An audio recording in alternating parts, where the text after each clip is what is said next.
तो corona virus का असर अब धीरे धीरे हिंदुस्तान में बढ़ने लगा है। एक तरफ जहां हुकूमत हर तरह के इंतजामात कर रही, वहीं समाजी और मजहबी रहनुमा भी आवाम से अपने मालिक के दरबार में दुआ की अपील कर रहे हैं। ऐसा ही अमल दिल्ली में मुस्लिम मजहबी रहनुमाओं ने शुरू कर दिया है। ये रिपोर्ट देखिए।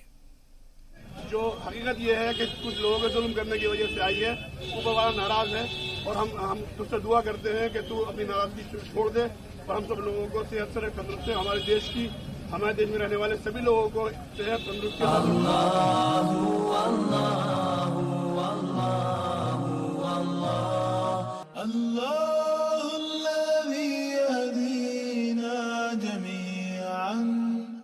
कोरोना की आमद को इंसानी मज़ाहिब से जोड़ते हुए मुस्लिम मजहबी रहनुमा का अंदाज अवामी बेदारी के लिए है। इस दौरान उन्होंने लोगों से एक दूसरे से मोहब्बत और भाईचारे के साथ रहने की अपील की।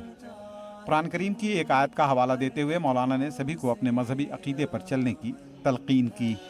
कुरान के अंदर इसमें एक आयत है जो इन चीज़ों का इलाज है, ला इलाहा इल्ला अंता सुब्हानका इन्नी कुन्तु मिनज़ ज़ालिमीन, यानी कि परवरदिगार ऐसी बलाओं से बचा।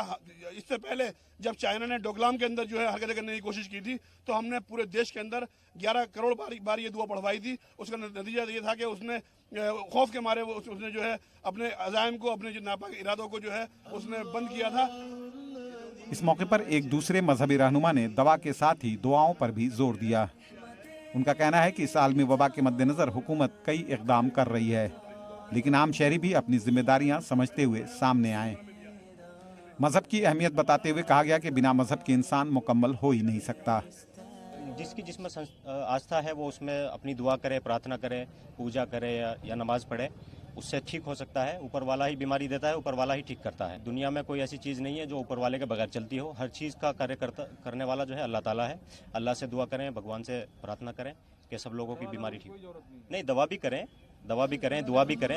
इस मौके पर कायनात बनाने वाले को याद करते हुए बताया गया कि दुनिया का खालिक खुदा है, इसलिए इसे बचाने के लिए उसी के सामने गिड़गिड़ाना होगा। किसी के रिलीजन का, फेथ का मसला है, वो काम करता है अगर वो उसके हिसाब से, अगर वो सोचता है कि मुझे इस फेथ से बेनिफिट है, तो उसको कहीं ना कहीं उससे प्रोटेक्शन होती है, उसका ईश्वर से एक ताल्लुक होता है। और हम लोग सब लोग ये जानते हैं कि सृष्टि जो है वो ईश्वर ने ही बनाई है, और जो इंसान अपनी चीज़ों को ईजाद करता है वो फ़ायदा भी दे सकता है, नुकसान भी, लेकिन ईश्वर जो है ना सभी पे कंट्रोल करता है। Without religion man is nothing. बिना रिलीजन के, आप देखो चाइना का कोई रिलीजन नहीं, उसकी मिलिट्री का कोई रिलीजन नहीं है, तो उनके लिए किसी इंसान को मारना, आप वहाँ की वीडियोस देखिए, वो लोग प्रिकॉशन के साथ साथ लोगों को मार रहे हैं। हिंदुस्तान में खुदा को मानने वालों की अक्सरियत है, भले ही वो उसे याद करने के लिए अलग अलग नाम से पुकारते हों।